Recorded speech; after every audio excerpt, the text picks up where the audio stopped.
Dans l'anthropologie, on travaille toujours de manière dialogique ou de manière...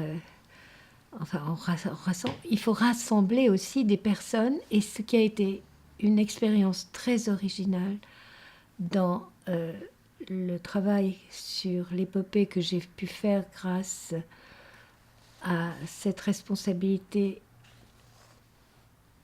à l'UNESCO, c'est que j'ai pu travailler avec différentes minorités et les initier aux technologies modernes pour qu'eux-mêmes puissent mettre en synergie des petites caméras, des enregistreurs, et on travaillait à l'époque encore en analogique, mais qu'ils se familiarisent progressivement avec tous ces instruments qui permettent de sauvegarder la mémoire de leurs ancêtres et leur mémoire contemporaine vécue par eux-mêmes.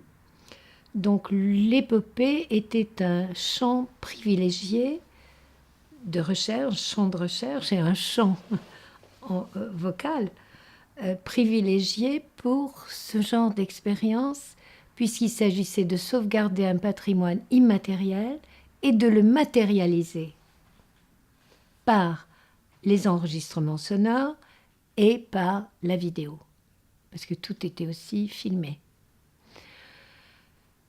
Oh, pas tout, parce que, encore une fois, pas de petites batteries, petits instruments, pas les grandes caméras, pas le 16. J'ai commencé avec du Super 8 à Bornéo, je continue après avec les petites caméras Sony. C'était bien, mais maintenant on a de meilleurs moyens, plus performants. Puis on a d'autres batteries.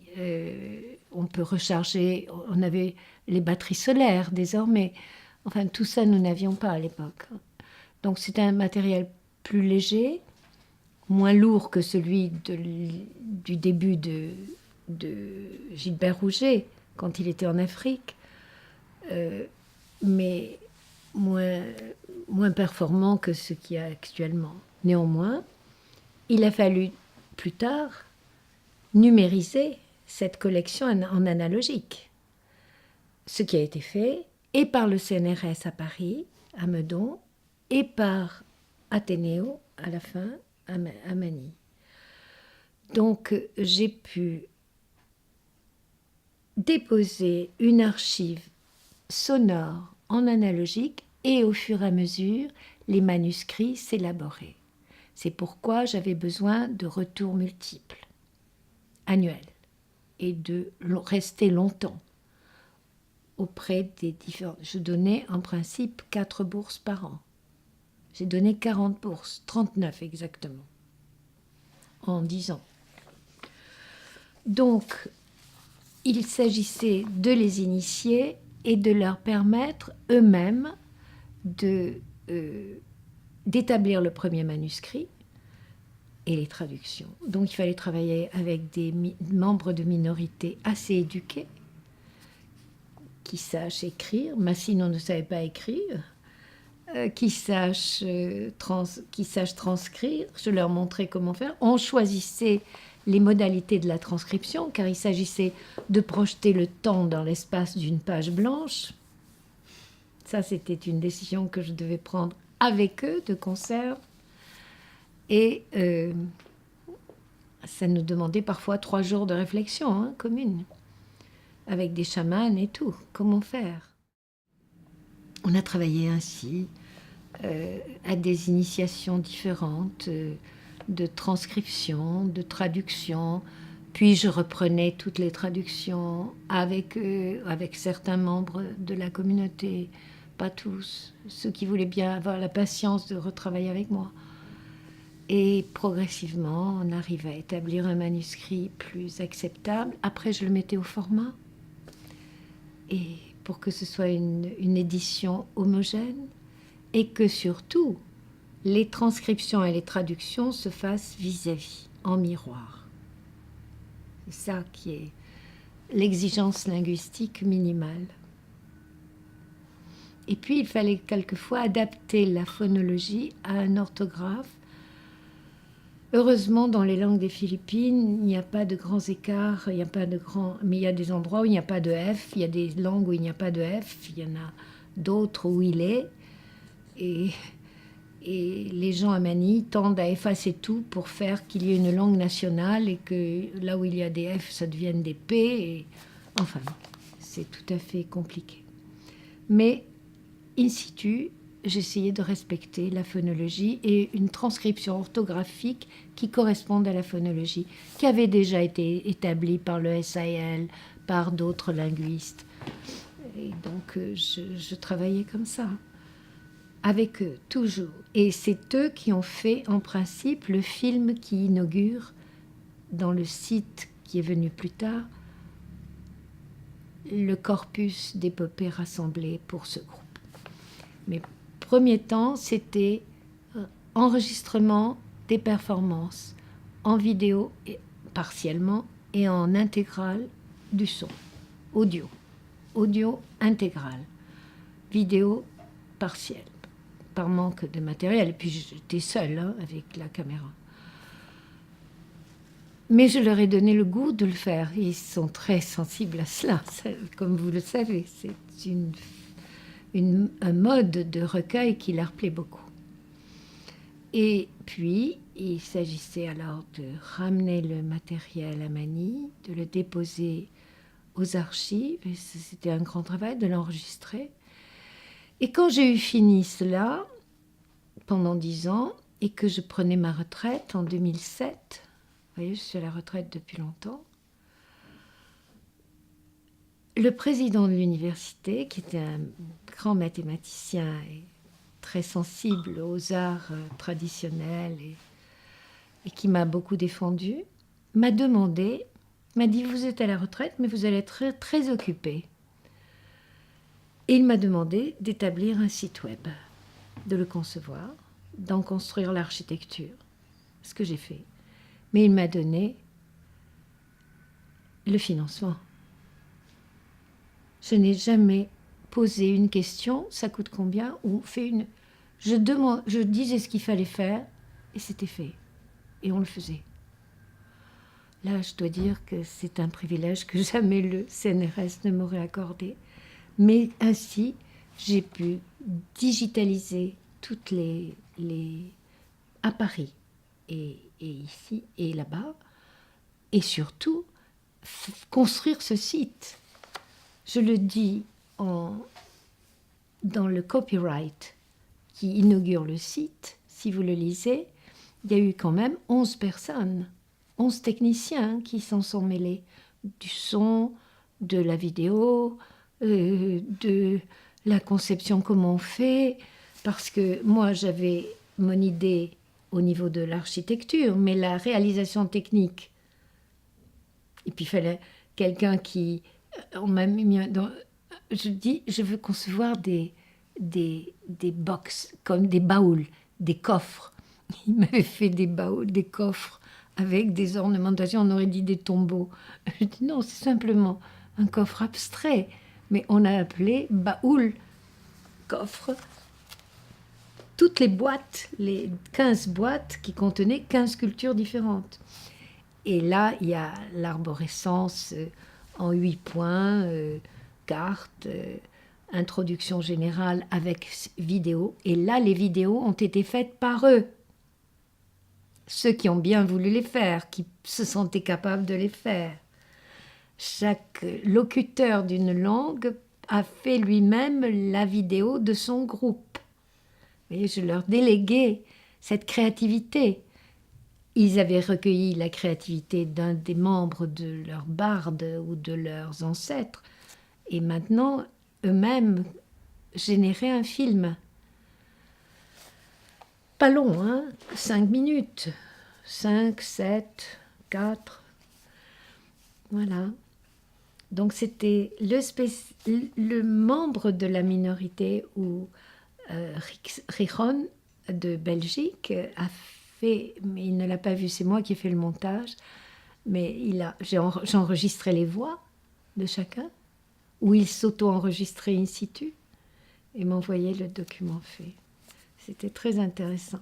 Mais tout ça a été possible grâce à la décision qu'avait pris le père Nébrès, un jésuite, de léguer ce patrimoine aux générations ascendantes. Et c'est un patrimoine des humanités. C'est pour ça que j'ai eu un doctorat honoris causa là-bas, en humanité. Voilà. Et chaque année, depuis 2011, quand il a été inauguré, la proposition a été faite en 2007. J'ai commencé à travailler sur cela en 2009. En 2011, c'était fini. On a inauguré le 21 janvier, je me souviens, par le colloque Songs of Memory in Highland South. C'est ce dont j'ai publié après 12 des conférences. Il y en avait plus. Colloque international, hein. Il y avait des gens d'Indonésie, celui du Vietnam n'est pas venu.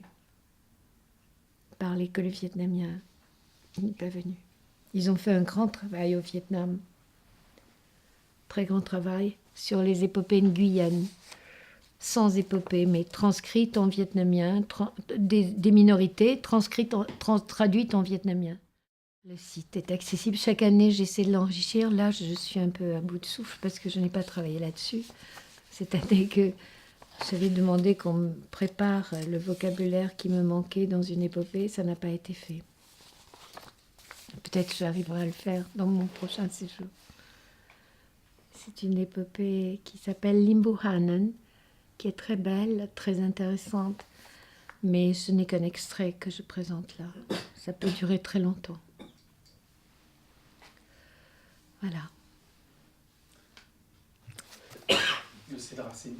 Oui, mais j'attends qu'il ait fini sa quinte, comme moi, tout à l'heure. Je n'avais plus de voix.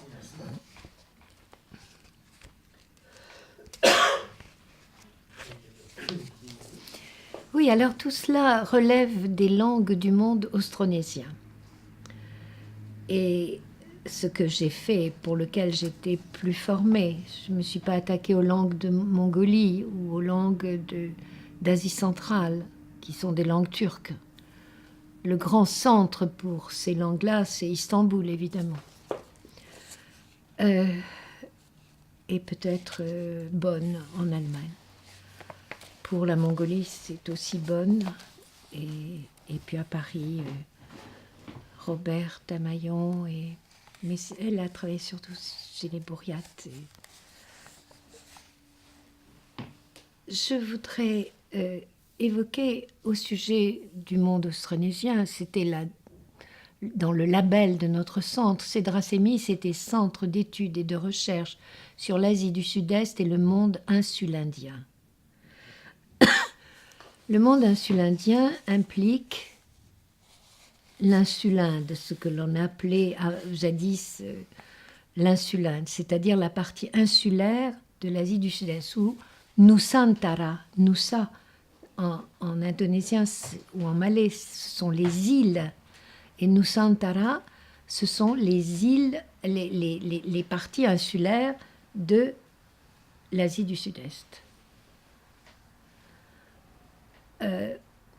Alors on disait le monde nusantarien. Et puis est apparu dans le comparatisme linguistique et dans le comparatisme culturel la notion du monde austronésien. Et les cultures que j'étudie aux Philippines, traditionnelles, anciennes, comme celle des Palawan, des Hanuno, des montagnes de Luçon, relèvent de ce monde austronésien qui peut être estimé à 4000 ans. Hein. ce n'est pas le début du peuplement, loin de là. Et toutes les migrations venant de l'Est, venant de l'Océanie et venant du Nord, de la Chine, du Sud, de la Chine, parce que c'était du monde chinois, disons, permet par le comparatisme, on a pu voir, et ça c'est Laurent Sagard qui l'a vu, le premier, Audricourt aussi l'avait un peu vu, qu'il y a un lien entre... Il y a eu une descente, si vous voulez, de la Chine vers Taïwan, qui est un lieu de diffusion, et ça descend à travers les Philippines, et ça descend plus bas, vers l'Indonésie. Mais il y a eu aussi un input venant de l'Est, de l'Océanie. Les groupes négrito étaient là avant. Donc, quand on travaille, là il faut travailler, c'est Peter Bellwood, l'archéologue, qui a travaillé avec les linguistes aussi, qui a fait les cartes de ces migrations, diffusions, expansions, dans la famille austronésienne, qui se différencie du bloc de la famille océanienne. Mais l'ensemble, c'est le monde austronésien. Et les langues des Philippines relèvent de la partie malayo-polynésienne, on disait avant, la partie occidentale du monde austronésien, tandis qu'il y a la partie orientale avec l'Océanie. Mais c'est un monde très complexe. Les langues austronésiennes, de la famille austronésienne, vont de l'île de Pâques à Madagascar. C'est la plus vaste extension linguistique. J'ai eu la possibilité très jeune, très tôt, je veux dire, dans ma carrière, je n'étais pas très jeune, mais de faire un enseignement à la formation à la recherche anthropologique à l'école des hautes études sur l'ethnolinguistique et l'ethnoscience. Ça a duré plusieurs années, et puis j'ai travaillé en 77, j'ai commencé cela. Puis je continuais ma thèse d'État, mon travail de publication, et puis je revenais sur le terrain, et j'ai eu l'occasion de faire des séminaires à l'INALCO à partir de 85, quand Dourne a quitté et que j'avais soutenu ma thèse d'État. Et là, j'ai fait beaucoup de séminaires sur l'ethno-linguistique, l'oralité, la sémantique. Et nous avions a été créé par Jacques Dourne les conférences du mardi, une fois par mois. Et j'ai fait 6 ans de conférences sur la voix, où on invitait pour chaque séance 1 ou 2 intervenants. C'était le mardi soir, de 6h à 8h. Et 3 années de ces conférences ont été publiées. Ça s'appelle « Pour une anthropologie des voix ». Et ça concerne dialogue de voix, voix au travail. Et le 3e thème, je ne me souviens pas, il y avait les théâtres et la voix. Alors là aussi, ils sont venus Phonage, le grand phonéticien, Paul Zumthor, plein de gens très divers. C'était très intéressant.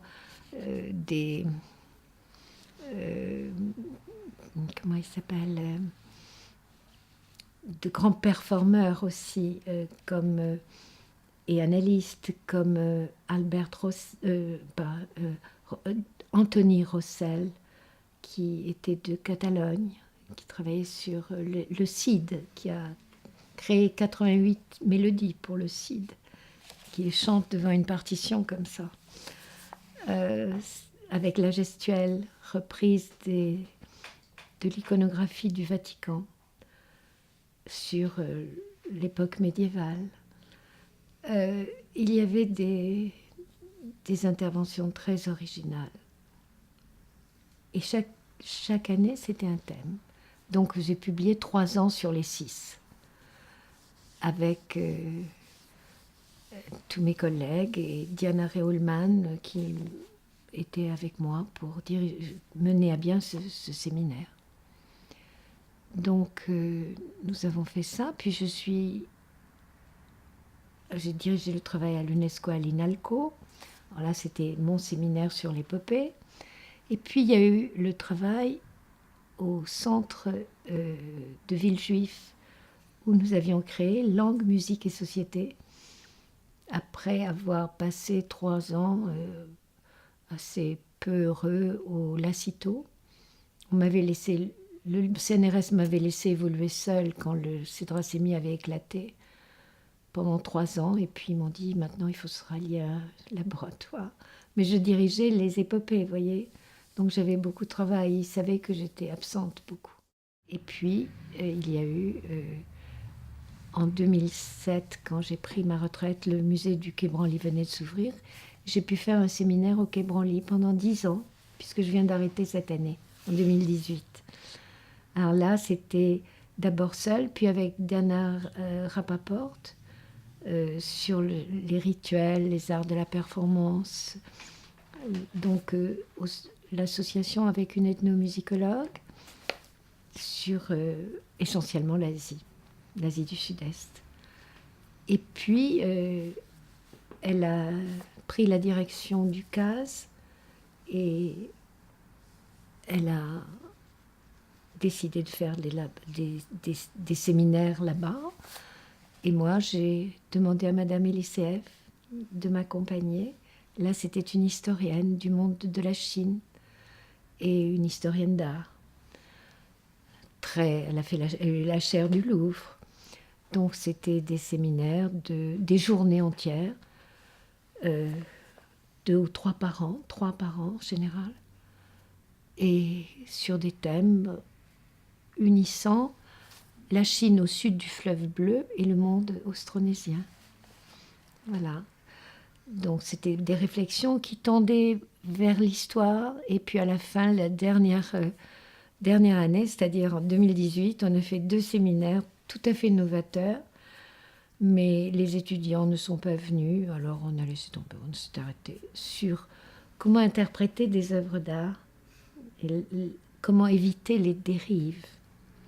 Alors chacune soumettait à l'autre une œuvre, l'autre ne savait pas de quoi il s'agissait, devait l'analyser en public, à chaud, et vice-versa.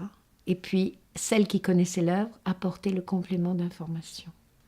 Et comme ça, on évitait la dérive d'interprétation. On a fait 4 séances comme ça, très, très, très stimulantes. Enfin, deux grandes après-midi, mais avec 4 regards croisés d'une historienne d'art et sinologue et d'une anthropologue linguiste de l'Asie du Sud-Est et de la Chine, vous voyez, et on croisait les regards. C'était très, très intéressant, original. Voilà. Et maintenant, je continue un peu avec le muséum. Voilà, tout simplement, puisque c'est ma maison encore. Voilà. Merci.